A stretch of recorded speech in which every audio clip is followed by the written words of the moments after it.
إلا الله محمد رسول الله صلى الله تعالى عليه وعلى آله وأصحابه وبارك وسلم بسم الله الرحمن الرحيم الله الله الله الله الله الله Allah, Allah,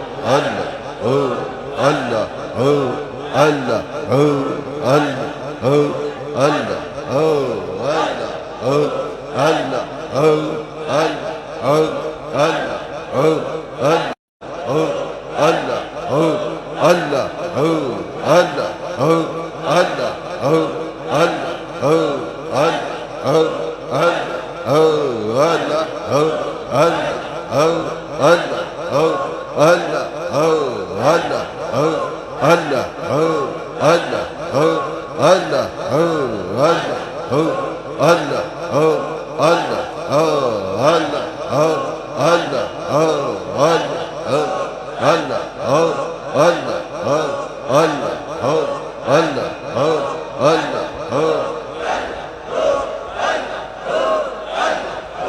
جل جلاله وعم نواله جل جلاله وعم نواله جل جلاله وعم نواله جل جلاله وعم نواله بسم الله الله الله الله الله الله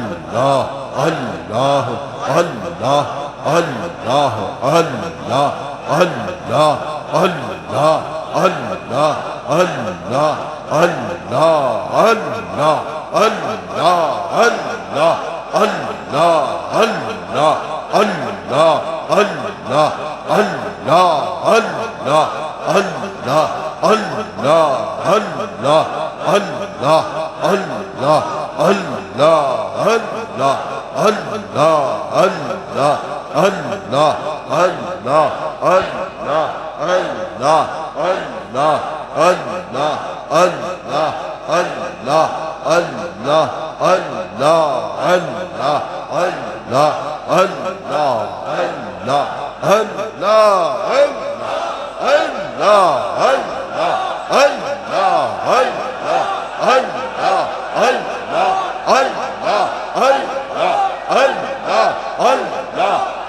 الله الله الله